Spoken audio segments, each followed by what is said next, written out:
ہے تو کچھ وقت اگر حضرات کا زیادہ لے لیا جائے تو وہ قابل برداشت ہوگا۔ تو آج چونکہ سیدنا علی المرتضیٰ رضی اللہ تعالی عنہ کا ذکر خیر کیا جائے گا، جو کہ رمضان المبارک میں اکثر جمعہ کے خطابات میں اکثر مقامات پر نہیں کیا جا سکتا، اس لیے کہ خود 21ویں تاریخ کو جمعہ تو کبھی کبھی آتا ہے،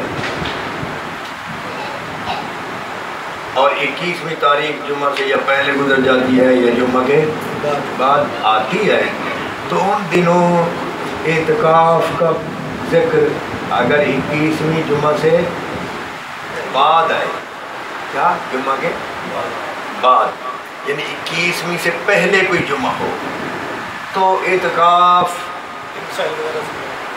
کے لیے آمادہ کرنے پر خطاب کیا جاتا ہے، لیلۃ القدر کا خطاب کر دیا جاتا ہے۔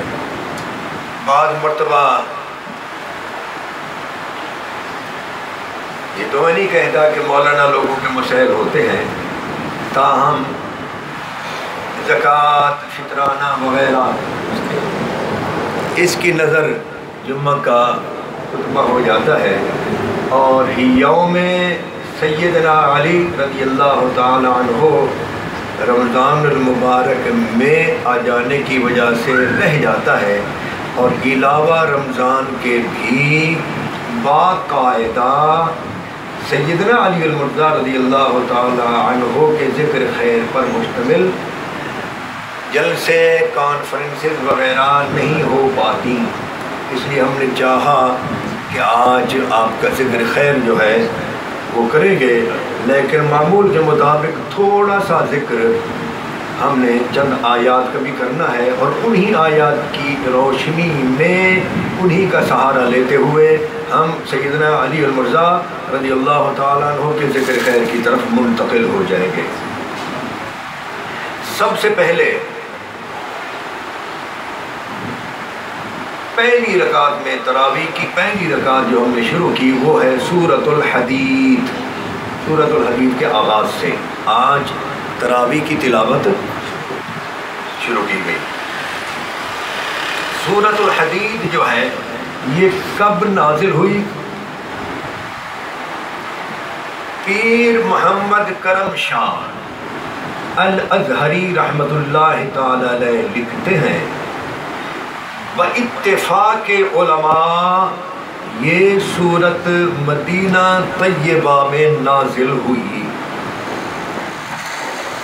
اس کی آیات میں غور کرنے سے معلوم ہوتا ہے کہ اس کا نزول غزوہ احد اور صلح حدیبیہ کے درمیانی عرصہ میں ہوا۔ اس کا نزول غزوہ احد اور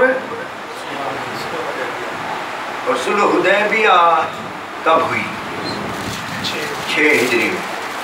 آپ نے ایک دو روز قبل یہ بات فرمائی تھی کہ سورۃ الفتح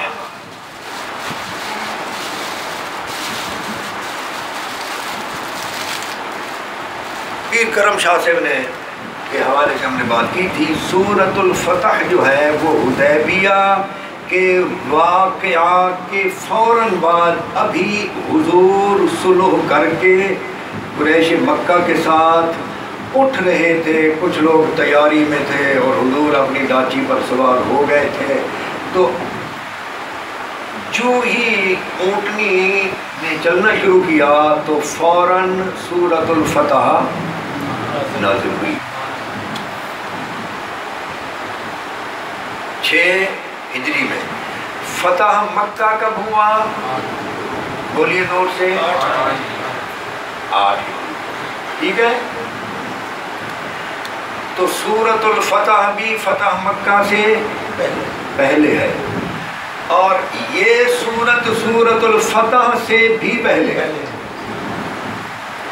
لیکن اس کی بعض آیات جو ہیں وہ مکی ہیں، اکثر آیات مدنی ہیں، اور بعض آیات جو ہیں وہ بہت تاخیر سے بھی ہو سکتی ہیں۔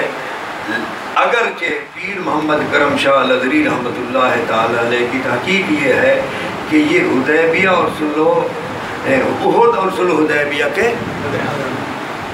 احد پہلے ہے یا حدیبیہ؟ احد پہلے، تو لا محالہ یہ احد اور حدیبیہ تک، اس لحاظ سے یہ سورۃ الفتح سے بھی پہلے۔ اب میں کہنا کیا چاہتا ہوں؟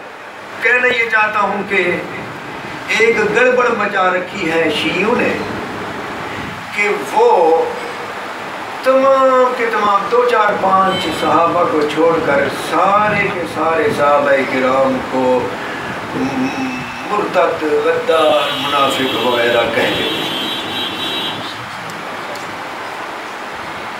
آپ سب استغفر اللہ پڑھ لیں، اچھی بات ہے، معاذ اللہ، بالکل صحیح بات ہے، یہ ان کی زیادتی ہے۔ دوسری طرف ضد میں غیر شیعہ لوگ، ہم سنی لوگ جو ہیں، ہم سب کے سب کو بالکل ہر طرح سے پاکن پوک، معصوم، کسی قسم کی غلطی نہیں، سارے جنتی، کچھ ہوا ہی نہیں۔ قرآن ایسی گڑبڑ کو برداشت نہیں کرتا۔ قرآن کہتا ہے أَفَنَجْعَلُ الْمُسْلِمِينَ كَالْمُجْرِمِينَ أَمْ حَسِبَ الَّذِينَ اجْتَرَحُوا السَّيِّئَاتِ أَن نَّجْعَلَهُمْ كَالَّذِينَ آمَنُوا وَعَمِلُوا الصَّالِحَاتِ سَوَاءً مَحْيَاهُمْ وَمَمَاتُهُمْ سَاءَ مَا يَحْكُمُونَ أَمْ نَجْعَلُ الْمُتَّقِينَ كَالْفُجَّارِ أَمْ نَجْعَلُ الَّذِينَ آمَنُوا وَعَمِلُوا الصَّالِحَاتِ كَالْمُفْسِدِينَ فِي الْأَرْضِ أَمْ نَجْعَلُ الْمُتَّقِينَ كَالْفُجَّارِ، ہم بنا دیں گے ان لوگوں کو جو ایمان لائے اور عمل صالح کیا ان لوگوں کی طرح جنہوں نے زمین میں فساد پھیلایا، کیا ہم متقین کو فجار کی طرح کر دیں گے؟ ایسا ہرگز نہیں۔ ان 2 صورتوں کے زمانہ نزول سے میں آپ کو سمجھانا کیا چاہتا ہوں، یہ بات سمجھانا چاہتا ہوں کہ سورۃ الفتح میں ہے لَقَدْ رَضِيَ اللَّهُ عَنِ الْمُؤْمِنِينَ إِذْ يُبَايِعُونَكَ تَحْتَ الشَّجَرَةِ، اللہ تعالیٰ راضی ہو چکا مومنین سے جب وہ درخت بیعت کر رہے۔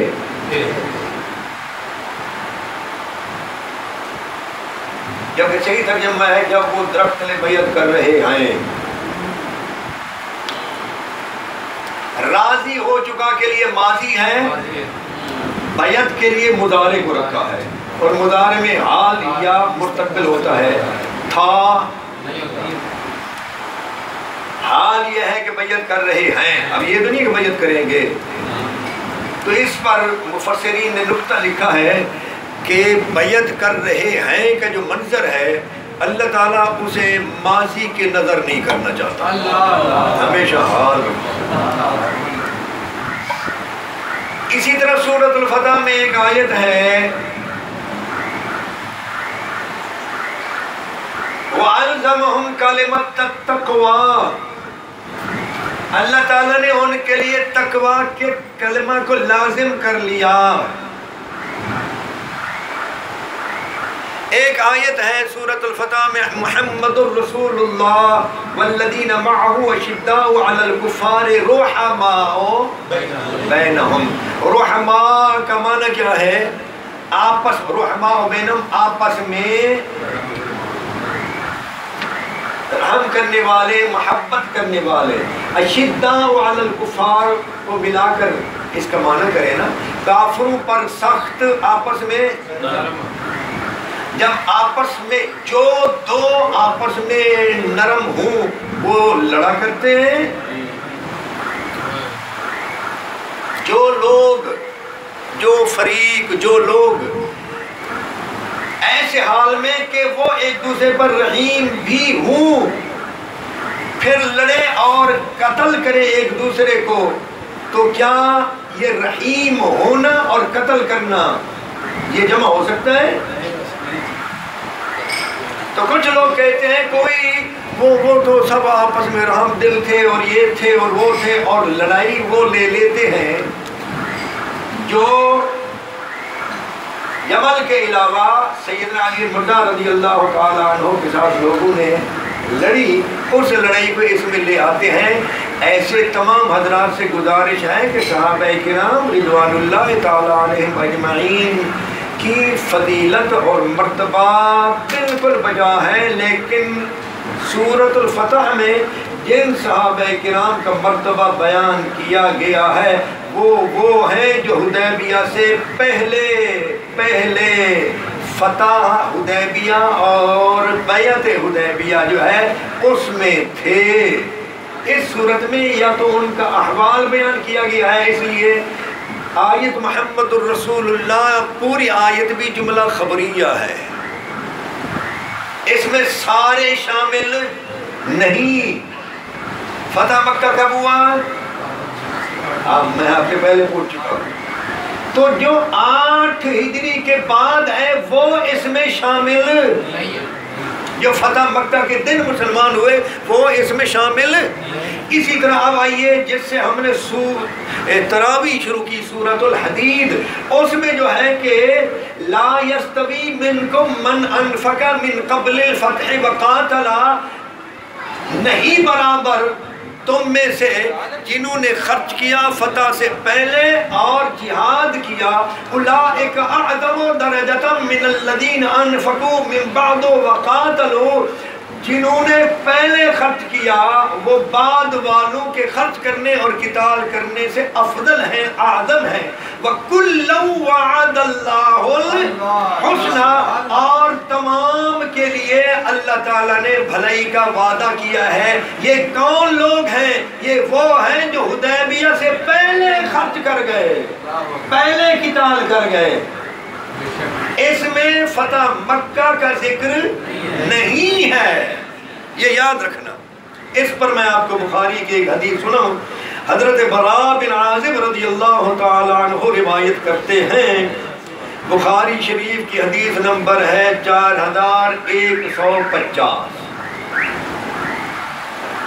فرماتے ہیں کہ لوگوں، تم فتح مکہ کو فتح شمار کرتے ہو اور ہم حدیبیہ کو، بیعت رضوان کو جو حدیبیہ کے دن ہوئی تھی، ہم اس کو فتح کہتے ہیں۔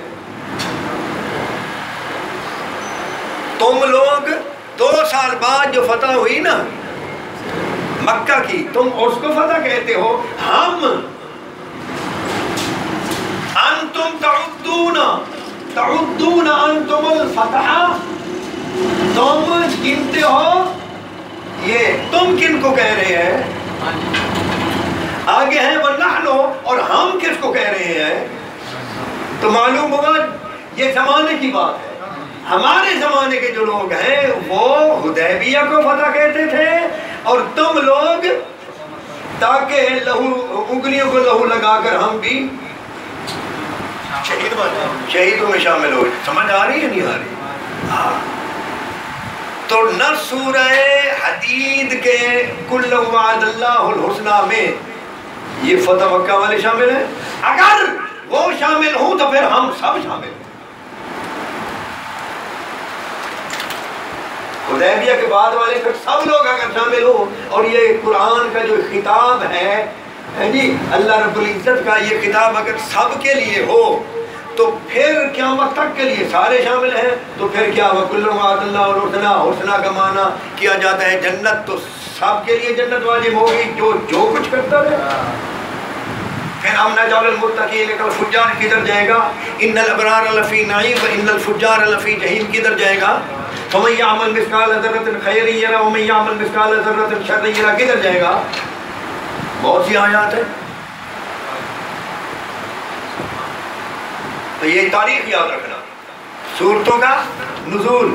اس مقام پر روح المعانی میں، تفسیر منیر وہب زہیلی میں اور دوسری تفاسیر میں یہ جو نزول کا جو ہے تعین اور تاریخ میں سب میں دے کر آیا ہوں، بہت سی تفاسیر میں۔ آپ کی سہولت کے لیے میں نے اپنے سامنے اس وقت ضیاء القرآن کو رکھا ہے، ان میں آپ نزول دیکھ لیں ان صورتوں کا۔ جب آپ کو یہ بات سمجھ آ گئی کہ کیا آپ نے آج سے پہلے یہ سنا ہے کہ صحابہ کس کو فتح کہتے تھے؟ بخاری میں ہے، ان کے نزدیک حدیبیہ کی فتح، اور میں آپ کو کئی بار عرض کر چکا ہوں، کئی بار، کہ جب غلط یک طرفہ شرائط کفار قریش مکہ کی میرے آقا نے قبول کر کے سلو کر لی تھی، تو ہر طرف یہ بات پہنچ چکی تھی۔ اتنا عرصہ ایک جگہ پر بیٹھ کر گویا دھرنا دے کر انتظار کیا تو اس کی خبر تو ہر جگہ پہنچ جاتی، پھیل گئی۔ تو لوگوں نے حضور کے بارے میں یہ مشہور کر رکھا تھا، یہ سفاک ہے، معاذ اللہ معاذ، یہ خون بہانے والا ہے، اور یہ مجنون ہے، یہ دیوانہ ہے، یہ ہے، وہ ہے، فلاں ہے، الزام تھے حضور پر، شاعر ہے، کاہن ہے، فلاں ہے۔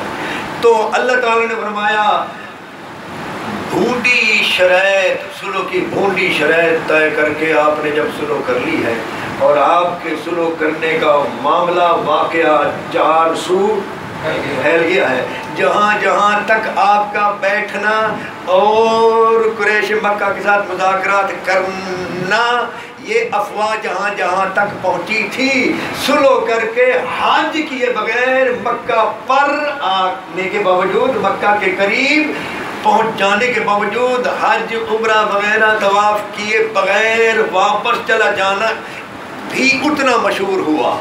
جب اتنا مشہور ہوا تو جہاں جہاں تک بات پہنچی تو وہ لوگ کہنے لگے یار یہ تو ہم سنتے تھے، وہ تو بڑا لڑاکا ہے، یہ ہے، وہ ہے، اور وہ مجنون ہے اور پاگل ہے، تو وہ تو انتہا پسند ہوتے ہیں، ایسے لوگ تو انتہا پسند ہوتے ہیں، تو ایسا تو نہیں ہے وہ۔ اور پھر بندے بھی یکدم ایک جگہ پر اس کے پاس اتنے جمع تھے اور وہ سلو کر کے واپس چلا گیا، تو یہ تو سب غلط بات ہے، غلط افواہ تھی جو ہم تک پہنچتی گئی۔ چلو چلو دیکھتے ہیں، ان کو مل کر آتے ہیں، ملاقات کر کے آتے ہیں، دیکھ کر آتے ہیں کیسے ہے۔ تو جب حضور واپس ہو رہے تھے اور اونٹنی پر بیٹھ چکے تھے، اسی وقت آیات نازل ہوئی، اِنَّا فَتَحْنَا لَكَ فَتْحًا مُبِينًا لِيَغْفِرَ لَكَ اللَّهُ مَا تَقَدَّمَ مِن ذَنبِكَ وَمَا تَأَخَّرَ وَيُتِمَّ نِعْمَتَهُ عَلَيْكَ وَيَهْدِيَكَ صِرَاطًا مُسْتَقِيمًا وَالَّذِي أَنزَلَ السَّكِينَةَ فِي قُلُوبِ الْمُؤْمِنِينَ لِيَزْدَادُوا إِيمَانًا مَعَ إِيمَانِهِمْ۔ ایک صحابی فرماتے ہیں حضور ان آیات کو مزے سے پڑھ رہے تھے، مزہ لے کر، اور بخاری میں ہے کہ یرجعو، اپنی آواز میں ترجیع کر رہے تھے۔ ترجیع کہتے ہیں کہ آواز کو ذرا نچانا، آواز کو نچانا۔ ایک تو یہ ہے نا اللہ اکبر، یہ ایک ہے اللہ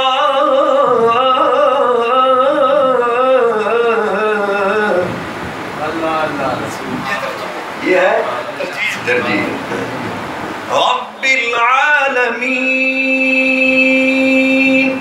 یہ ترجیح رب العالمین،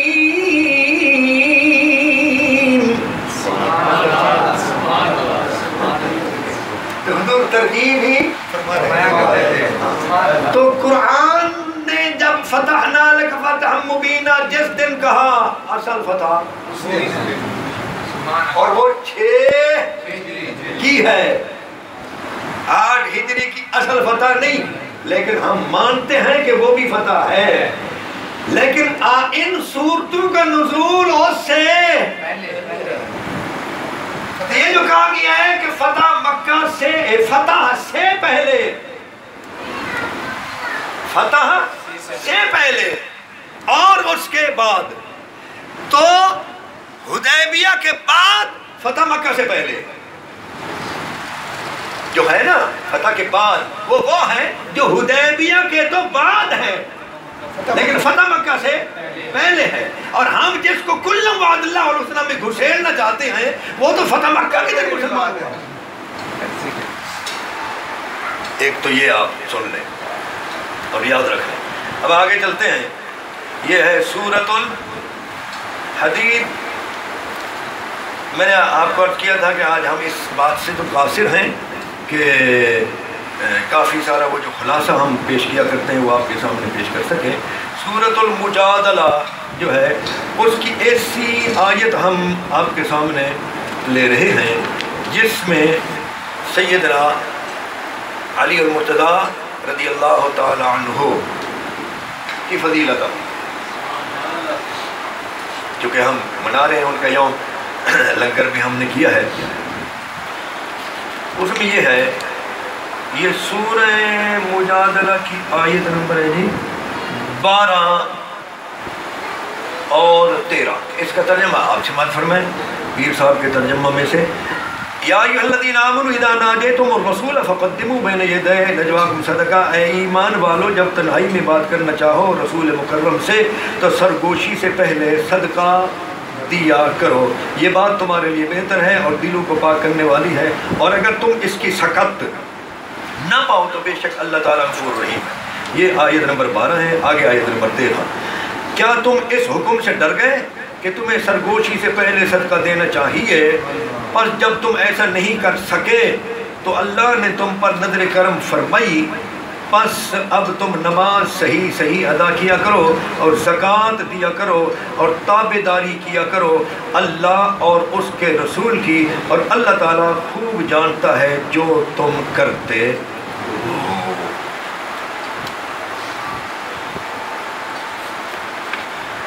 اس میں آپ کنز الایمان پر حاشیہ ہے نا، صدر الافاضل کنز الایمان اعلی حضرت امام احمد رضا حنفی رحمۃ اللہ تعالی علیہ کا جو ترجمہ قرآن ہے، اس پر جو حاشیہ ہے صدر الافاضل سید محمد نعیم الدین مراد آبادی رحمۃ اللہ تعالی علیہ کا، پیر کرم شاہ صاحب نے ان کا یہاں حوالہ دیا ہے، تو آپ اس میں آپ پڑھ لینا کہ وہ فرماتے ہیں کہ سید عالم صلی اللہ علیہ وسلم کی بارگاہ میں جب اغنیاء نے عرض و معروض کا سلسلہ دراز کیا اور نوبت یہاں تک پہنچ گئی کہ فقراء کو اپنی عرض پیش کرنے کا موقع کم ملنے لگا، یعنی جب یہ حکم ہوا کہ سرگوشی کرنے سے پہلے کچھ تو فقراء اور جو پہلے آ کر سرگوشی کیا کرتے تھے ان میں سے مخلصین سے زیادہ کچھ ایسے لوگ ہوتے تھے منافقین جو یہ دکھلانا چاہتے تھے میں بھی ہوں، میں بھی ہوں، تاکہ پتہ چلے کہ یہ حضور کے مقرب ہیں، اور حضور کسی کی دل آزاری نہیں کرتے تھے، تو وہ ہر وقت دھمکتے اور پوچھنے لگ جاتے، تو ان کی راہ بند کرنے کے لیے یہ آیات نازل ہوئی۔ تو وہ پھر کیوں، منافق تو ہوتا ہی مفاد کا بندہ، تو وہ کیوں خرچ کر کے کریں گے سرگوشی، تو وہ رک گئے۔ مخلص فقراء جو ہیں ان کے پاس تو ان پر گراں گزرا، یہ کیسے ہوگا، مسئلہ کیسے پوچھے، تو ایک دن کے لیے یہ حکم ہوا، دن کی پہلی ساعت میں اترا، شام تک یہ حکم منسوخ ہو گیا، ایک دن میں سب کو پرکھ لیا گیا۔ اور منسوخی کے لیے اگلی آیت کون سی آیت بتلائی تھی میں نے؟ 12 اور 13۔ 12 میں حکم آیا، 13 سے اب وہ پڑھی جاتی ہے لیکن اس پر لیکن وہ ایک دن کیا ہوتا ہے جی، اور ایک ہی دن میں جو یہ سب کچھ ہوا، تو اس پر صدر الافاضل رحمۃ اللہ تعالی لکھتے ہیں کہ نوبت یہاں تک پہنچ گئی کہ فقراء کو اپنی عرض پیش کرنے کا موقع کب ملنے لگا، تو عرض پیش کرنے والوں کو عرض پیش کرنے سے پہلے صدقہ پیش کرنے کا حکم دیا گیا، اور اس حکم پر حضرت علی مرضی رضی اللہ عنہ نے عمل کیا، 1 دینار صدقہ کر کے 10 مسائل دریافت کی ہے۔ عرض کیا یا رسول اللہ صلی اللہ علیہ وسلم وفا کیا ہے؟ فرمایا توحید اور توحید کی شہادت دینا۔ عرض کیا عرض کیا فساد کیا ہے؟ فرمایا کفر و شرک۔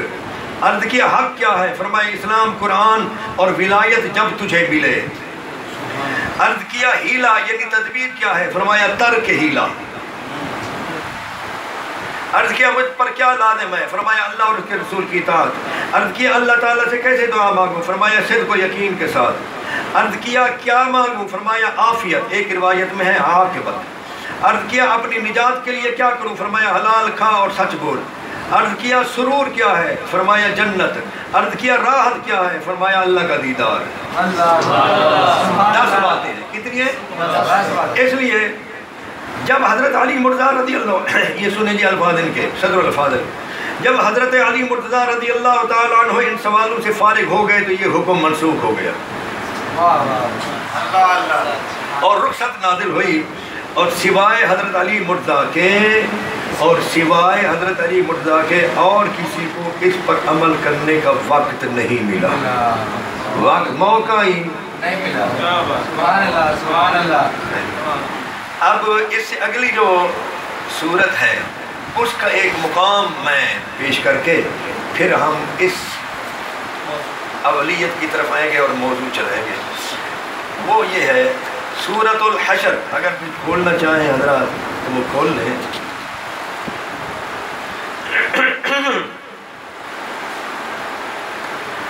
اللہ تعالیٰ فرماتے ہیں کہ ہم نے جو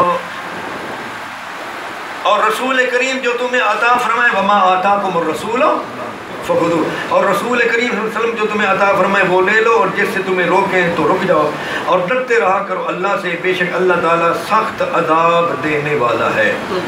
نیز وہ مال نادار مہاجرین کے لیے ہے جنہیں جبراً نکال دیا گیا تھا ان کے گھروں سے اور جائیدادوں سے، یہ نیک بخت، اور گھروں سے اور جائیدادوں سے، جنہیں نکال گیا تھا گھروں سے اور جائیدادوں سے، یہ نیک بخت تلاش کرتے ہیں اللہ کا فضل اور اس کی رضا، اور ہر وقت مدد کرتے رہتے ہیں اللہ اور اس کے رسول کی۔ کس کا ذکر ہو رہا ہے؟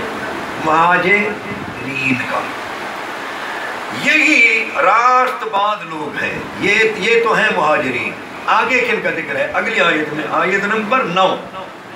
اور اس مال میں ان کا بھی حق ہے جو دار ہجرت میں مقیم ہے، جو ہجرت کر کے جہاں لوگ آئے وہاں پر مقیم ہے۔ وہ کون سی جگہ ہے؟ اور ایمان میں ثابت قدم ہیں مہاجرین کی آمد سے پہلے، محبت کرتے ہیں ان سے جو ہجرت کر کے ان کے پاس آتے ہیں، اور نہیں پاتے اپنے سینوں میں کوئی خلش اس چیز کے بارے میں جو مہاجرین کو دے دی جائے، یعنی ان کی جائیداد میں سے۔ اور یاد رکھنا سورہ انفال میں ہے، پہلے تو مہاجر اور ایک انصاری کو آپس میں جو بھائی بنایا گیا تو اس میں وراثت بھی برابر تقسیم ہوتی تھی، یہ بعد میں جا کر منسوخ ہوئی۔ یہ آپ سورہ انفال کا آخری رکوع پڑھیں، پہلے یہ وراثت میں بھی معاملہ برابر تھا۔ اور میں آپ کو پچھلے درسوں میں عرض کر چکا ہوں کہ بعض انصار نے تو جن کے ہاں 2 بیویاں تھیں تو خوبصورت جو بیوی تھی اسے طلاق دے کر عدت گزروا کر اپنے مہاجر میں جو زیادہ پیاری تھی۔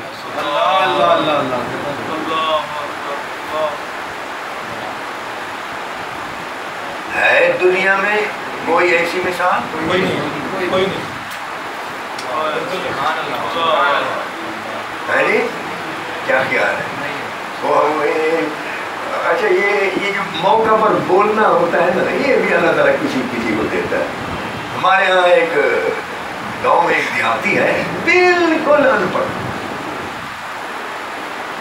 گاؤں میں کسی آدمی نے شادی کر لی، اتنا دیر سے وہ عورت رک نہیں رہی تھی، یہ گئے عدالت میں، کئی پیشیاں ہوئیں، ایک آخر میں اس کو جس کا میں ذکر کر رہا تھا اس کو لے گئی گواہ کے طور پر، تو کہنے لگی جی ہاں بھی اب کیا کرنا ہے یار، یہ رہنا نہیں چاہتی اور وہ رکھنا چاہتا ہے، اور تم بولو اب ہم کیا کریں؟ قصور عورت کا تھا ذرا جی، تو یہ جو کسان آدمی تھا نا بالکل چٹا ان پڑھ، اس نے کہا سر اپنی سریکی نے بات کر رہا ہوں، اردو میں نہیں.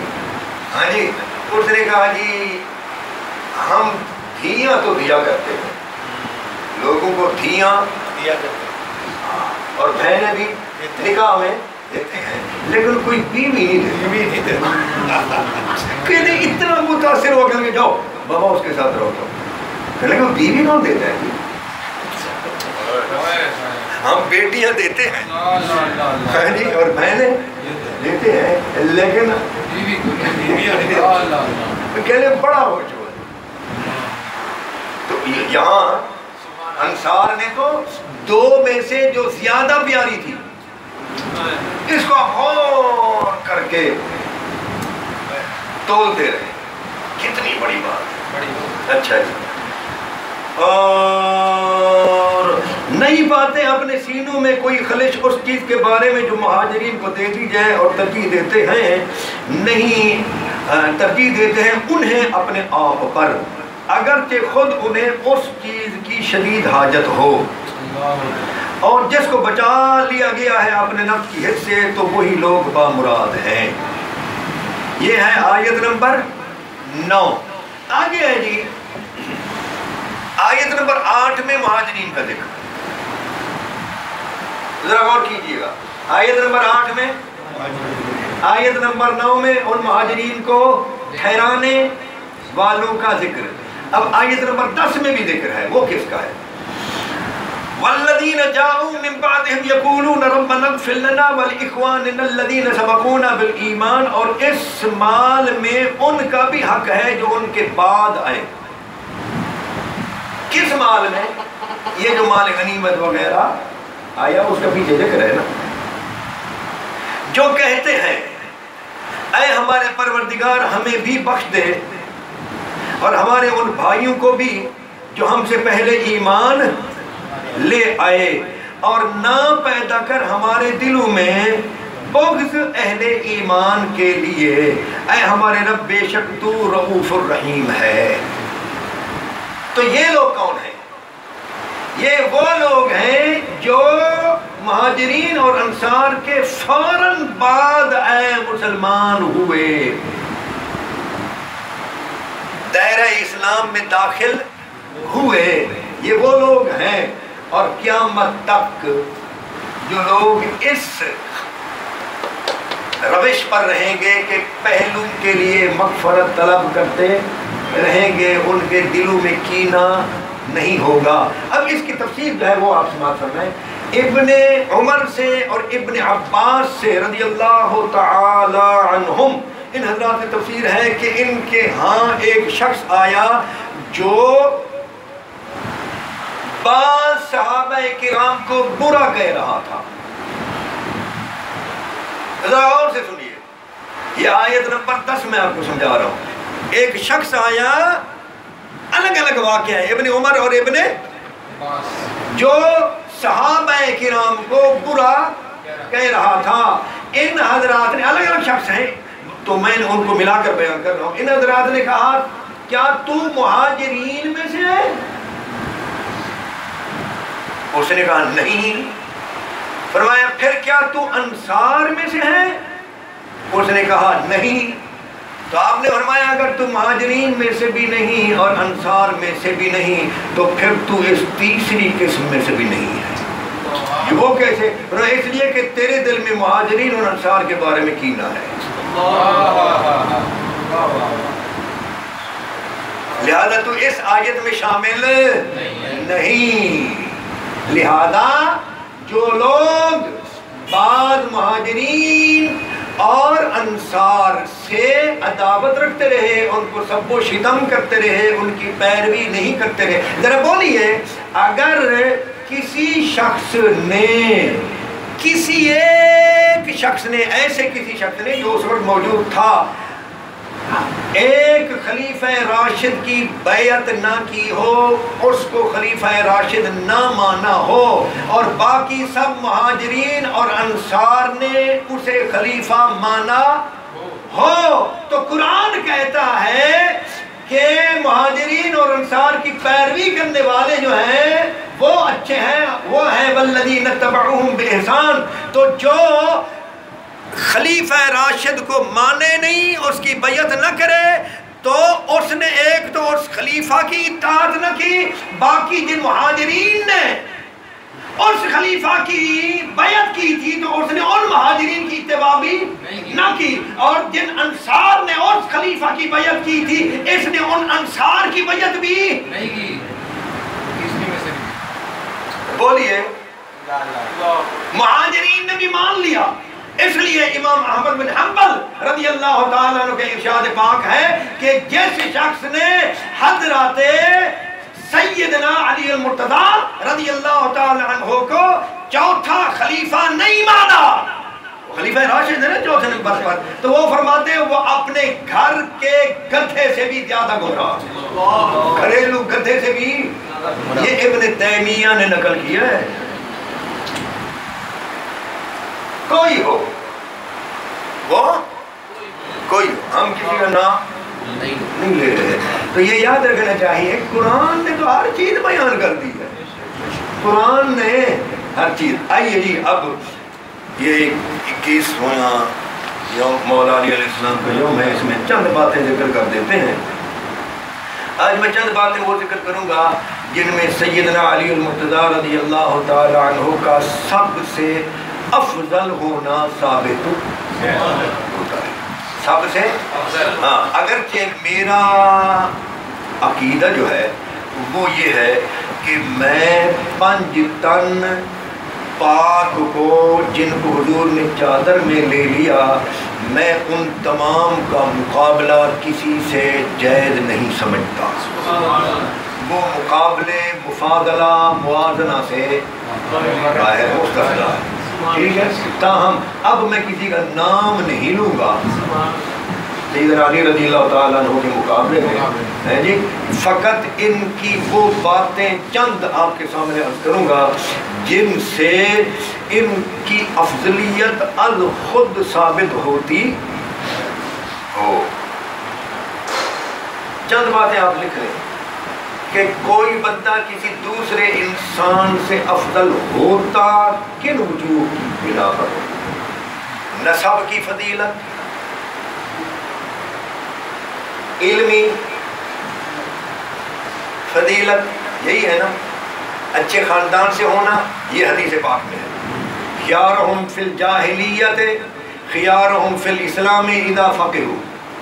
جو جاہلیت میں اچھے تھے وہ اسلام میں بھی اچھے ہوں گے بشرطے کہ وہ فقہ حاصل کریں، علم دین حاصل کریں. اچھا، اور نسب کی فضیلت وہ حدیث جبریل میں، حدیث جبریل ایک تو وہ ہے نا بخاری مسلم میں، ایک وہ ہے کہ جبریل امین علیہ السلام نے کہا میں نے مشرقوں اور مغربوں کو الٹ پلٹ کر کے دیکھا تو سید العالمین محمد رسول اللہ صلی اللہ علیہ وسلم سے افضل کسی شخص کو نہیں دیکھا، اور مشرقوں اور مغربوں کو الٹ پلٹ کر کے دیکھا اور بنو ہاشم کے خاندان سے افضل کسی. یہ دونوں باتیں اس حدیث میں ہیں ہاں جی، جبکہ اکثر حضور تک ہی بیان کیا جاتا ہے. تو اب نسبی فضیلت، علمی فضیلت، اور پھر اس کو تربیت کرنے والا کوئی اچھا مل جائے، یہی ہے نا. ہاں، اور پھر یہ دیکھا جاتا ہے جی وہ اب ہم دنیاوی طور پر بھی دیکھیں تو دنیاوی دین میں تو دنیاوی برتری کا قطعاً ذکر ہی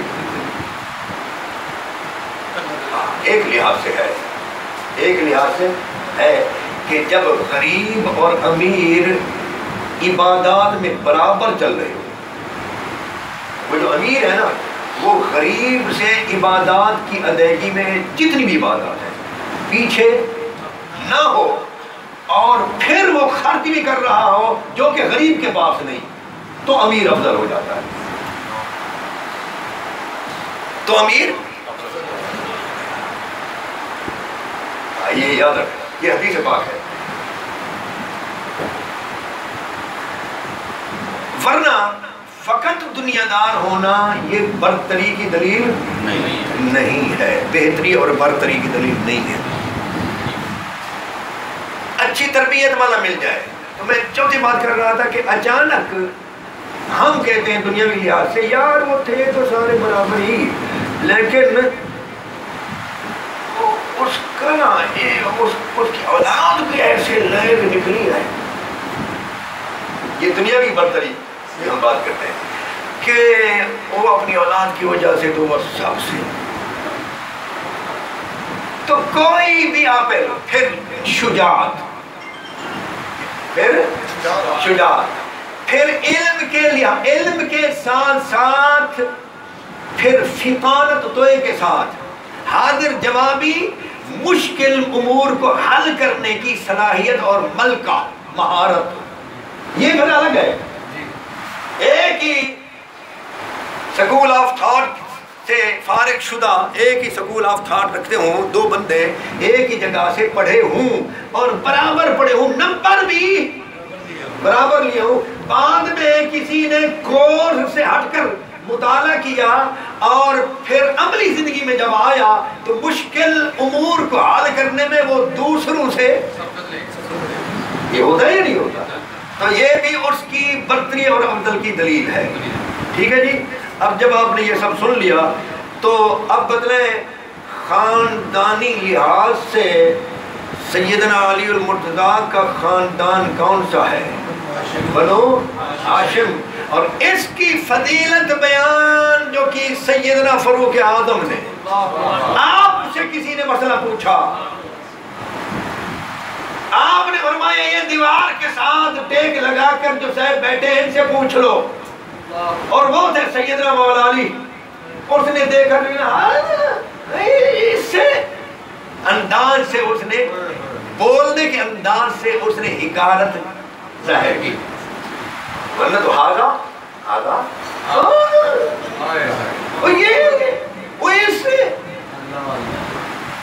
اس کے انداز کو آپ نے دیکھا تو گریبان سے پکڑ لیا اور آپ نے فرمایا تم جانتا بھی ہے کہ یہ ہے کون؟ تو کیا تعارف کرایا؟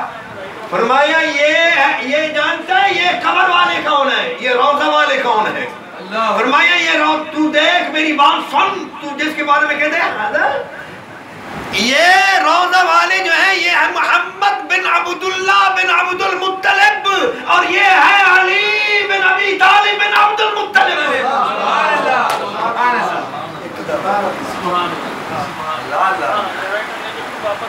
ہے یہ نہیں؟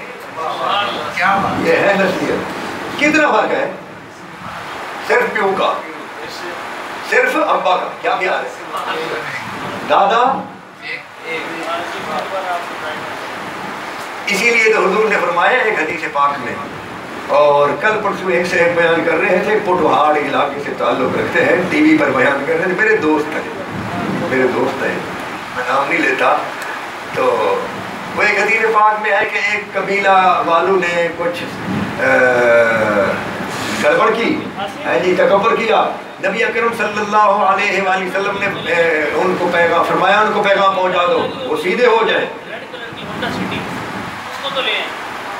وہ سیدھے ہو جائیں. اگر سیدھے نہ ہوئے تو میں ان کے خلاف ایک ایسے شخص کو بھیجوں گا کہ نفسی، جو میری جان ہے، میری مانند ہے، میری مثل ہے. تو وہ صاحب جو بیان کر رہے تھے تو انہوں نے کہا کہ اس پر کچھ صحابہ کرام جو ہے نا کھڑے ہوئے، یعنی باری باری. ایک صاحب نے کہا وہ میں ہوں، حضور نے فرمایا نہیں. دوسرے صاحب نے کہا، تو اس نے یہ جو میں نے ایک صاحب نے کہا تو اس نے یہ بھی نہیں کہا، بلکہ بعض صحابہ کچھ بڑے بھی تو لوگ تھے، اکابر بھی ہوتے ہیں، وہ کھڑے ہوئے، انہوں نے کہا جی میں ہوں جی. تو حضور نے فرمایا نہیں. یعنی حدیث پاک میں جو نام ہے وہ نام کیوں نہیں لیتے ہو یار؟ یہ حضور نے منع کیا ہے، اس میں کیا خرابی آتی ہے؟ نام اس لیے نہیں لیا جاتا کہ ہم لوگوں نے اب خود جو عقائد گھڑ لیے ہیں، اب خود جو ایک نظریہ، موقف اور تصور بنا لیا ہے، نام لینے سے اب ہمارے اس تخیل کو دھچکا لگتا ہے جو ذہن میں ہم نے بنا رکھا ہے، اس کے منہدم ہونے کا خدشہ ہے. اور وہ کیا ہے؟ اس پر جب حضور نے یہ بیان کیا، سیدنا ابو بکر، چونکہ حضور نے فرمایا وہ میری مثل ہے، وہ میری جان ہے. تو یہ بہت بڑا جملہ ہے. سیدنا ابوبکر صدیق رضی اللہ تعالیٰ عنہ نے عرض کیا یا رسول اللہ کیا وہ میں ہوں؟ فرمایا نہیں. یہ کیوں نہیں کہتے ہو تم؟ یہ کہا ہے قرآن و حدیث میں کہ نام نہ لیا کرو. یہ تقریب ہے, یہ پھٹے بازی ہے, یہ چھپانے کی وجہ سے جھگڑے ہوتے ہیں. جب کوئی آدمی پوری حدیث بیان کرتا ہے تو لوگ کھڑے ہو جاتے ہیں, تم کیا کہتے ہو؟ تم ان کو فضیلت دے رہے ہو ان پر. آپ سمجھ رہے ہیں؟ جس نے بیان نہیں کیا پھٹے باز وہ ہے. ہاں بڑے عقل مند آ گئے ہو. کلم الناس علی قدر عقولہم, لوگوں کی عقلوں کے مطابق ان کے سامنے گفتگو کیا کرو. یہ فقط بے وقوفوں کے لیے نہیں آئی ہے کلم الناس علی قدر عقولہم, اس لیے بھی آیا ہے کہ جتنا بلند سطح کے لوگ بیٹھے ہوں ان کے لیے بھی ان کی. کیا آپ کو بھی یہ میری بات سمجھ نہیں آ رہی؟ ٹی وی پر بیٹھ کر بڑے مولا نے, اور لکھا ہوا ہے اوپر لکھا ہوا تھا ایسا ایسی شان مرتضوی, فیس بک پر لکھا ہوا تھا. تم سنو کہ اس سے پہلے نہیں سنی ہوگی. مبالغہ کرتے نہیں یہ لوگ, اوپر لکھا ہوا تھا چیزیں. میں نے جب سنا یہ حدیث تھی اس میں میں نے دیکھا تو جب وہ بیٹھ گئے حضور نے فرمایا تم تو فاروق اعظم کھڑے, یا رسول اللہ کیا وہ میں ہوں؟ فرمایا نہیں. تو پھر کون ہے؟ آقا نے فرمایا وہ ہے جو میری جوتی گانٹھ رہا. اور اس وقت مولا علی رضی اللہ تعالیٰ عنہ کی طرف حضور نے اپنی نالین مبارک کا کوئی ایک حصہ جو ہے نہ دیا تھا کہ اس کی مرمت کر دو. کیوں نہیں بیان ہے جی؟ بات کہاں سے چلی؟ بات یہ چلی کہ ادھر نسب ہے, نسب میں اتنا قربت کہ حضور نے فرمایا میری ماں کیا ہے, اور اتنا نسب کہ سورۃ البرات کے لیے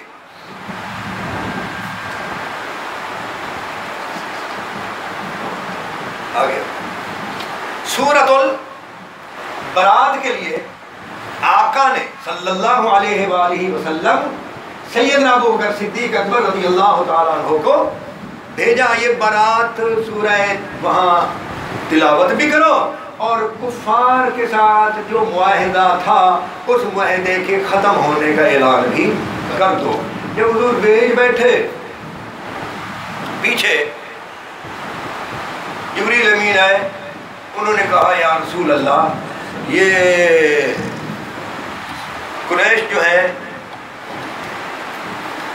یہ اس وقت تک معاہدے کی تنسیخ کو قبول نہیں کرتے جب تک کہ وہ جس نے معاہدہ کیا تھا وہ خود نہ ہے یا اس کے حسب کا نسب کا خون کے رشتے کا آدمی. اس لیے یہ آپ کو جانا پڑے گا. یا پھر آقا نے فرمایا علی یہ ضروری ہے کہ یا تو میں جاؤں گا لا یؤدی عنی الا انا و رجل منی, یا وہ جو مجھ سے ہوگا, یا میں جاؤں گا یا پھر اس شخص کا جانا ضروری ہے جو مجھ سے ہو. تو مولا علی کو بھیجا اور فرمایا یہ اعلان ان سے لے لو, یہ اعلان آپ کرنا, باقی حج کے دیگر امور جو ہے نا وہ خود نبھائیں گے. تو بولیے کچھ لوگ کہتے ہیں جی نسب وسب کچھ بھی نہیں اور تقویٰ پر وہ ہے, مدار کس پر ہے؟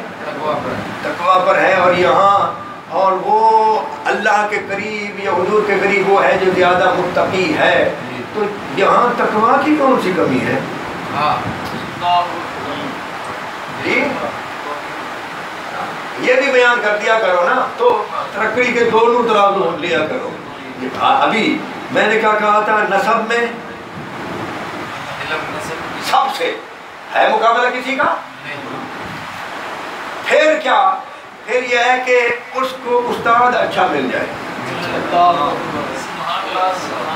اور جس کو گھٹی سے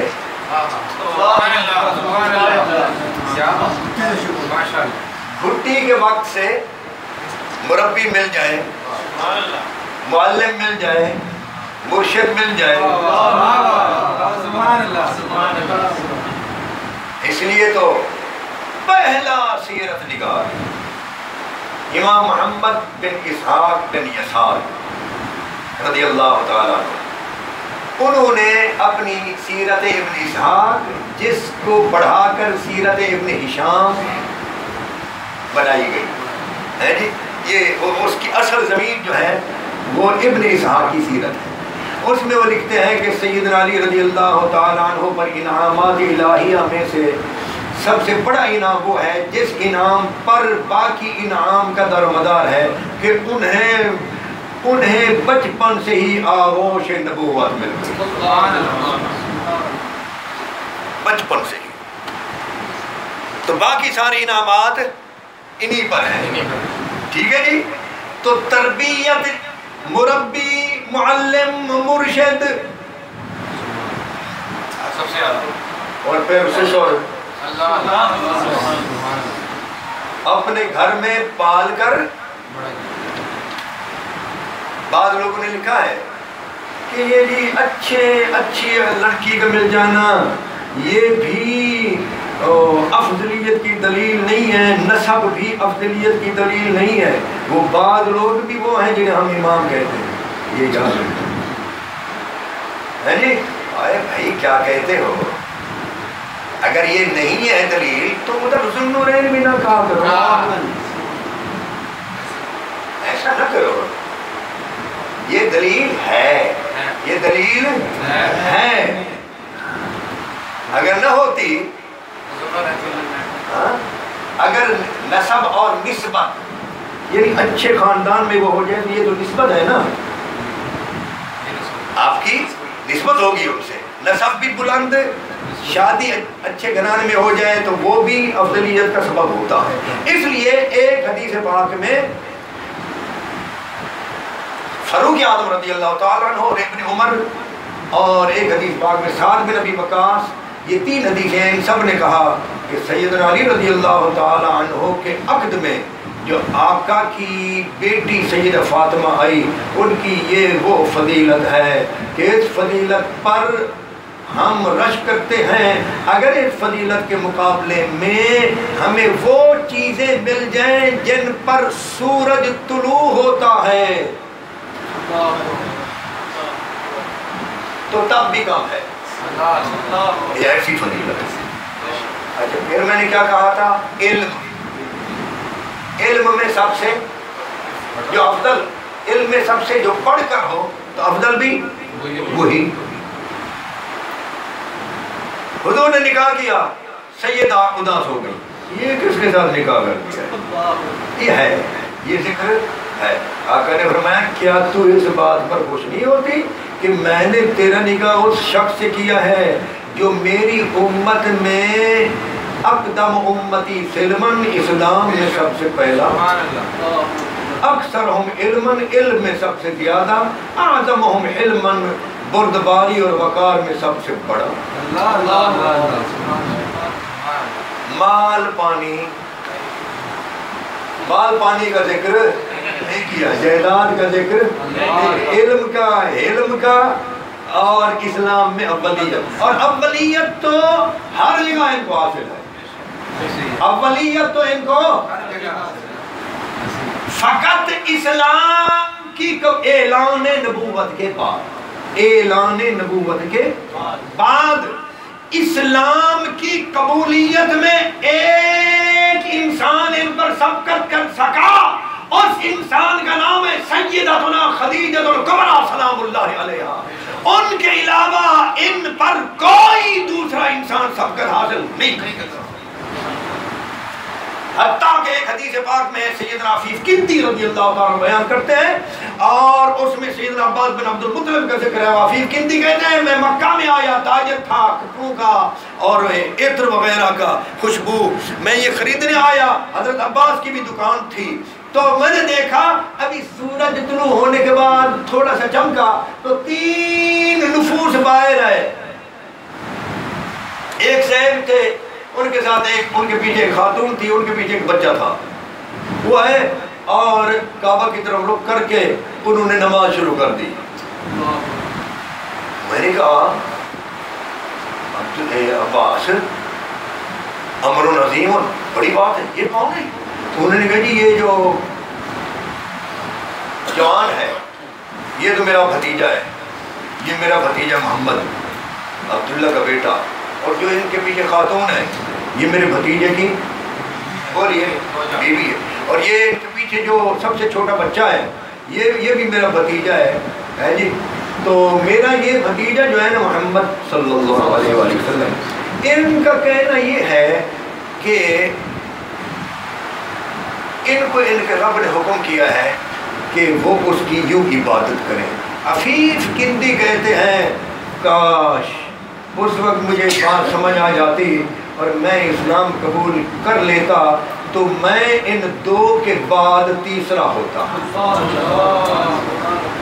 حضور کے علاوہ جو دو تھے نا ان دو کے ساتھ میں تیسرا ہوتا۔ تو معلوم ہوا ایک وقت ایسا تھا کہ حضور کے ساتھ فقط یہ دو تھے اور کوئی تیسرا نہیں تھا۔ یہ اولیت ہے، اور اگر یہ اولیت ہے تو اس سے معلوم ہوا اول مسلم بھی یہی، اول صحابی بھی یہی، اول شاگرد بھی یہی۔ سبحان اللہ، سبحان اللہ، سبحان اللہ۔ سمجھ آ رہی ہے؟ تو جو باتیں بلا تکلف سمجھ آئیں یا جن باتوں کا نص میں ذکر ہو، جن باتوں کا نص میں صراحتاً ذکر ہو، انہیں بیان کرنے سے کوئی کیوں کترا ہے؟ کون سا پہاڑ گرتا ہے؟ مثلا ایک جگہ میں بیان کر رہا تھا تو بڑے علماء تھے، ایک عالم وہاں ایسے بھی تھے جن کے مجھ پر احسانات ہیں، وہ بھی تھے۔ میں بیان کر رہا تھا تو میں نے کہا دیکھیے جی صحابی کے لحاظ سے سب سے بڑے، عمر کے لحاظ سے نہیں، ولادت کے لحاظ سے، صحابی کے لحاظ سے سب سے بڑے صحابی ہیں حضرت ہے، ان سے زیادہ صحبت کسی اور نہیں۔ اس قسم میں بات بیان کر رہا تھا تو اس میں نے کہا پھر شجاعت بیان کی، تو اس پر بھی وہ بعد میں میرے منہ سے جو ہے تھوڑے خفا ہوئے۔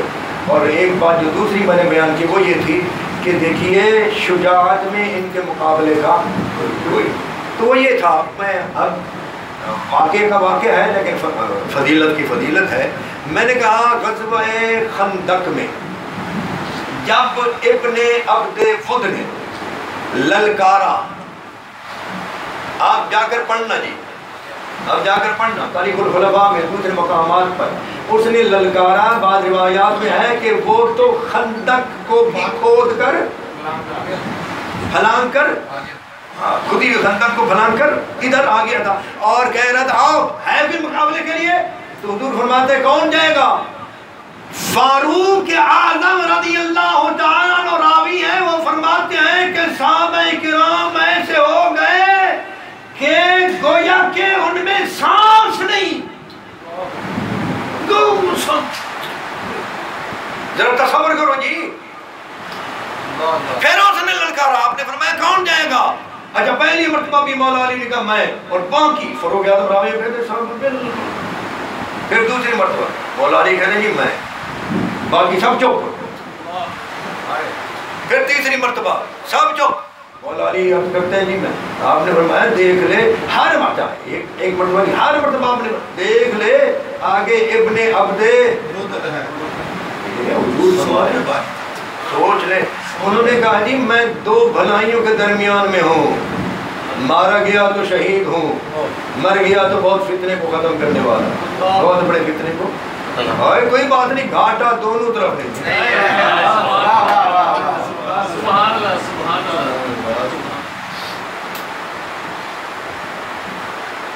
آپ سمجھ گئے جی؟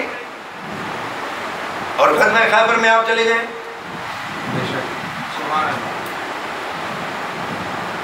بیان نہیں کرنے دیا جائے گا جو لکھا ہوا ہے حدیث کی کتابوں میں، مسند احمد میں، مجموع الزوائد میں۔ ایک دن فاروق اعظم گئے، پہلے دن سیدنا ابو بکر، غزوہ خیبر میں جنگ ہوئی، وہاں جا کر جنگ کی۔ دوسرے دن فاروق اعظم گئے، جنگ ہوئی، مسلمان شہید بھی ہوئے، فتح نہ ہوئی۔